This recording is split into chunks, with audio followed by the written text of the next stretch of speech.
જીતુભાઈ, જસદણનો જંગ કેટલો મહત્વનો ભારતીય જનતા પક્ષ માટે? કોઈ પણ જંગ ખાસ કરીને લોકશાહીમાં મહત્વનો જ હોય છે. લોકશાહીમાં ચૂંટણી એ પેરામીટર્સ છે કોઈ પણ પાર્ટી માટે, કોઈ પણ સરકારે કરેલા કામ માટે. એટલે સ્વાભાવિક છે કોઈ પણ ચૂંટણીને જંગ તરીકે નહીં, પણ ચૂંટણી જીતવા માટેથી ને લોકોનો વિશ્વાસ જીતવા માટેથી મહત્વની જ હોય છે ને, મહત્વની જ છે. કેમ કે આ વખતે માત્ર તમારે એક ધારાસભ્ય નથી જીતાડવાનો, એક મંત્રીને જીતાડવાના. એ કેટલું કપરું? ખાસ કરીને પેટા ચૂંટણી એ ભારતીય જનતા પાર્ટીનો ખૂબ અનુભવ રહ્યો છે. અમે સરકારમાં નહોતા ત્યારે પણ પેટા ચૂંટણીઓ એ અમે ખૂબ જીત્યા છીએ, આમ ચૂંટણીઓ પણ જીત્યા છીએ.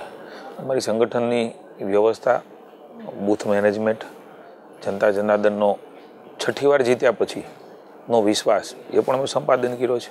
આ રાજ્યમાં 27 વર્ષ સુધી શાસન એ ક્યારેય કોઈને જનતા જનાર્દન નથી આપ્યું, ભારતીય જનતા પાર્ટીને આપ્યો છે. એનો અર્થ જ એવો થાય કે સ્વીકૃતિ છે, અને સ્વીકૃત સરકારના સ્વીકૃત મંત્રી, કોળી સમાજના આગેવાન, સર્વ સ્વીકૃત જ્ઞાતિના આગેવાન, એક સિનિયર લીડર રાજ્યના લડી રહ્યા છે. સ્વાભાવિક છે કે જીત એ નિશ્ચિત હોય.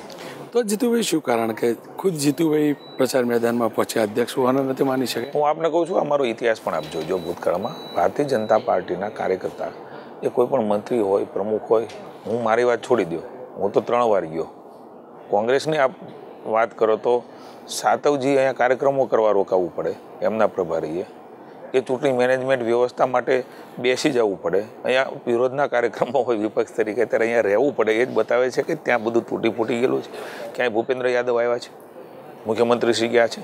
હું તો એમ કહું છું કે નથી આવ્યા, પણ જાય પણ ખરા, કારણ કે સૌ પાર્ટીના કાર્યકર્તા છે. અમારી આ પરંપરા વ્યવસ્થા રહી છે, અને એના આધાર ઉપર ત્યાં બધાના અનુભવનો લાભ, નાના કાર્યકર્તાઓ તો છે ને, છે પ્રજાનો પ્રેમ છે, પણ બધાના અનુભવનો લાભ મળતો હોય છે. એના મોકો હોય છે. આ તો ઉત્સવ છે. લોકશાહીમાં ચૂંટણી એ ઉત્સવ છે ને, સાથે મળીને ઉજવવો એ મહત્વની બાબત છે. સિનિયરો, જુનિયરો બધા ભેગા થઈને ચૂંટણી લડે.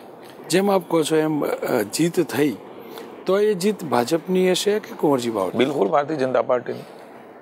હું આજે પણ હતો, કુંવરજીભાઈ પણ બોલ્યા છે કે કુંવરજીભાઈનું પોતાનું વ્યક્તિનું વર્ચસ્વ હવે ભારતીય જનતા પાર્ટીમાં એ આવ્યા છે, ત્યારે ભારતીય જનતા પાર્ટી, એમનો વિચાર, નરેન્દ્રભાઈ અને અમિતભાઈનું નેતૃત્વ, રાજ્યની સરકારે અત્યાર સુધી કરેલા કામો, જસદણ માટે થઈને સૌની યોજના, તો જસદણમાં કેટલા ડેમો, કેટલા તળાવો એ ભરાવાના છે. આ સૌની યોજના એ હું માનું છું કે જેમ શુદ્ધ પીવાનું પાણી મહી પરિષદમાં આપ્યું છે, એ પ્રમાણે સૌની યોજના ખેડૂતો માટે એક સમૃદ્ધિના ખૂબ મોટા દ્વાર ખોલનારું બની રહેવાનું છે, ને એ જસદણને સૌથી મોટો લાભ પણ મળવાનો છે. એટલે હું એવું માનું છું કે આ બધી વિકાસની દિશામાં જસદણ હવે આગળ વધી રહ્યું છે, અને ખૂબ સરળતાથી પ્રજાનો પ્રેમના આશીર્વાદ અમને મળવાના છે. કોળી અને પાટીદારનું સમીકરણ કેવી રીતે બેલેન્સ થતું તમને લાગી રહ્યું છે?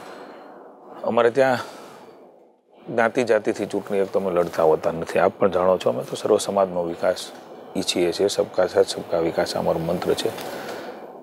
પટેલ હોય, કોળી હોય, અન્ય જ્ઞાતિ હોય, એ તમામ જ્ઞાતિ એ ભારતીય જનતા, ગયા વખતે પણ એ પ્રકારનો ભ્રમ ફેલાવવાનો પ્રયાસ કોંગ્રેસે કર્યો, પણ એમાં સફળ ન થયા. કારણ 49.6% મત, 49.6% મત એ ભારતીય જનતા પાર્ટીએ મળ્યા. એનો અર્થ 2 વ્યક્તિ 1 વ્યક્તિ. કોંગ્રેસના ગ્લોબલ પ્રચારો બધું મફત આપી દેવાનું, ખેડૂતોને આપી દેવાનું, સામાન્ય માણસને આપી દેવાનું, યુવાનને આપી દેવાનું, બેનને આપી દેવાનું. જાણે એમ પટારો પ્રજા માટે ખોલવાનો વાંધો નહીં, પણ ચૂંટણીના જુમલા માટે ખોલી દેવાનો. છતાં પણ રાજ્યની જનતાએ 2 વ્યક્તિ 1 વ્યક્તિનો મત, 49.6% મત. એનો અર્થ એવો થયો કે ગામડાનો માણસ ઈચ્છતો હતો કે ભાજપ જીતે. આટલા ભ્રામિક પ્રચારો, આટલા લોભ લાલચો છતાં પણ, એટલે અમે એવું માનીએ છીએ કે કોંગ્રેસ એ પ્રકારે ક્યાંય ફાવશે. સમાચાર એ પણ આવે, ચર્ચા એ પણ ચાલે કે ભરત બોગરા નારાજ છે. સચ્ચાઈ છે? ક્યારેય ભાજપનો કાર્યકર્તા નારાજ નથી હોતો. બોગરાને 3 વખત ભારતીય જનતા પાર્ટીએ ચાન્સ આપ્યો છે, પેટા ઇલેક્શનમાં જીતાડ્યા છે. આજે પણ એ બર્ન નિગમના ચેરમેન છે. કાર્યકર્તા કોઈ પણ, આ તો ગ્લોબલ્સ પ્રચારો, હું તો હમણાં હતો ચૂંટણીમાં, કોંગ્રેસ અમારા લોકોની ચર્ચા કરે કે આ વ્યક્તિ આવશે તો આ વ્યક્તિ પડતા મૂકાશે, આ વ્યક્તિ આવશે તો કાયમી એવા આને નહીં મળે. હું માનું છું કે એ જ બતાવે છે કે કોંગ્રેસ ચૂંટણી હારે છે, કારણ કે અમારી વાતો એમણે કરવાની આવશ્યકતા નથી. અમે ક્યારેય નથી કરતા. અમે એની નીતિ રીતિઓ, એમની પદ્ધતિ, એણે કરેલા આ રાજ્યમાં જે કરતૂતો કયો, કાળા કામો કયો, ગુજરાતને પાછળ નાખવાનું કામ કયો, એ કોંગ્રેસની નીતિ રીતિ રહી છે. રાજ્યની જનતાનો વિકાસ જો ઈચ્છતા હોત તો રાજ્ય આજે ક્યાંય પહોંચ્યું હોત. આજે નળ ગટર પાણીની વ્યવસ્થાઓ અમે 70-80% પૂરી કરી રહ્યા હોઈએ, તો મને એવું લાગે છે કે ઈચ્છા શક્તિ જો એની હોત એટલે એમણે અમારી વાતો કરવી પડે છે.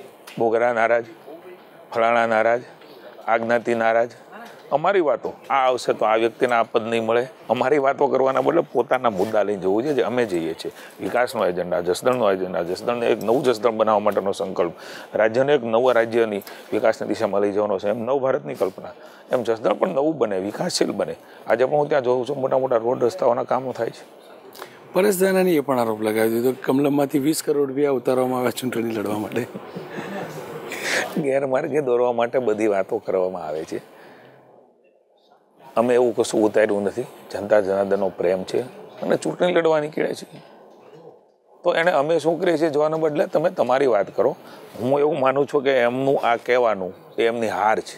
એમણે હાર સ્વીકારી લીધી. ભવિષ્યમાં ઠીકરું પડશે.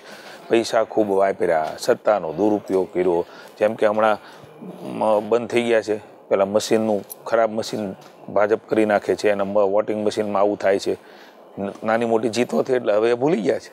એમ અત્યારથી પાણી પહેલાં પાળ બાંધવાનું એ કોંગ્રેસને વિપક્ષ કરી રહ્યા છે. એવું મને એવું લાગે છે કે આપણે કહ્યું એના ઉપરથી કે સુનિશ્ચિતપણે ભારતીય જનતા પાર્ટી જીતે છે. એટલે ઠીકરું કોના ઉપર ફોડવું? 3 રાજ્યોના પરિણામની અસર આવશે એવું લાગે? જરાય નહીં. દરેક રાજ્યમાં દરેક સ્થિતિ અલગ અલગ હોય છે અને એ સ્થિતિના આધારે પ્લસ માઇનસ થતું હોય છે. આ રાજ્યમાં 6ઠ્ઠી વાર લોકોનો પ્રેમ કેવી રીતે મળે? 6ઠ્ઠી વાર 27 વર્ષ જાહેર જીવનની અંદર, રાજનીતિની અંદર તમામ વર્ગો હોય, એ સામાજિક ઉત્થાનના કામો હોય, એ આરોગ્ય વિષયકની બાબતો હોય, વેપારીની બાબતો હોય, ખેડૂતોની બાબતો હોય, મજદૂરોની બાબતો હોય, આ બધાને એવી અનુભૂતિ થઈ રહી છે કાંઈક નવું એ રાજ્યમાં થયું છે ને એટલે સ્વીકૃતિ મળી છે એવું હું માનું છું.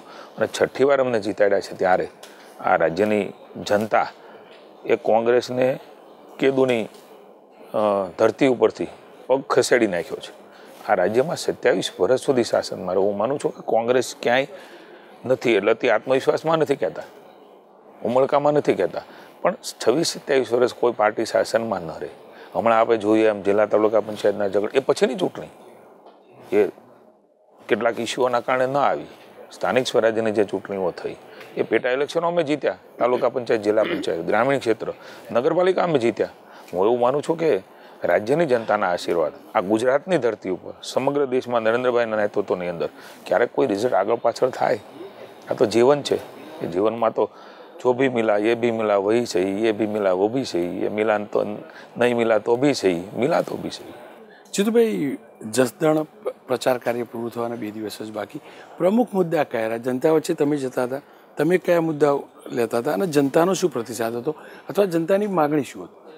અમે ક્યારેય વિપક્ષની જેમ, કોંગ્રેસની જેમ લોકોને ઉશ્કેરવાનું કામ ક્યારેય કરતા નથી. કોઈ વર્ગને ઉશ્કેરવાનું કામ કરતા નથી. કોઈ જ્ઞાતિ, જેમ આપે કહ્યું એમ, આ જ્ઞાતિને આમ કહેવાનું, આ જ્ઞાતિને આમ કહેવાનું. અલગ કેટલાક લોકો જે કોંગ્રેસના પાગ્યા થઈને ફરે છે, જે અલગ રીતે મતો માગવા માટે થઈને ત્યાં જાય છે, ભેગા બેસે ત્યારે વાત જુદી હોય, ત્યારે વાત અનામતની કરતા હોય. ત્યાં છેતરે કે અમે આમ આપીશું, અમે આ પેટર્ન આપીશું. પ્રેસમાં નિવેદનો આપે કે અમે 20% EBC સિવાય કાંઈ ના આપી શકીએ, અમે મરાઠા પેટર્ન પણ ના આપી શકીએ. તો 10% તો ભારતીય જનતા પાર્ટીની સરકાર આપી જ છે. હાલાકી સુપ્રીમમાં પેન્ડિંગ છે. મરાઠા પેટર્નમાં નહીં આપ્યા. ઓફિશિયલ ઓપોઝિશન લીડરના શબ્દો જે પ્રેસમાં આવ્યા છે, ટાઈમ્સ ઓફ ઇન્ડિયાના, એની વાત કરું છું.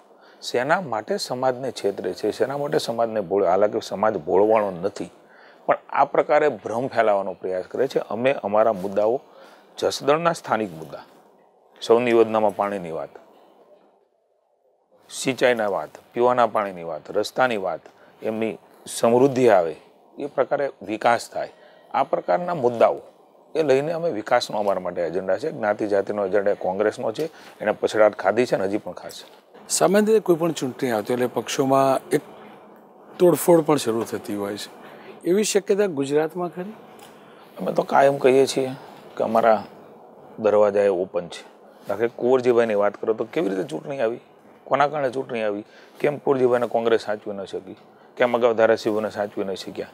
હું માનું છું કે જેમને પણ આવવું હોય, વિકાસની દિશામાં નરેન્દ્રભાઈ, અમિતભાઈ, ભારતીય જનતા પાર્ટી, એમનો વિચાર એમને સ્વીકારીને કોઈ પણને આવવું હોય, તોડફોડ નહીં, આ વિચારને લઈને આવવું હોય તો અમારું મન હંમેશા ખુલ્લું છે અને ખુલ્લું રહેશે. પણ માત્ર ગ્લોબલ્સ પ્રચારો કરવા, દાખલા કે કોંગ્રેસ એમ કે અમારે 22 ધારાસભ્યો, તો મારો બીજો સવાલ આવશે અમારી જોડે, ક્યારેય કોઈ હિડન એજન્ડા એ જાહેર થાય ખરો?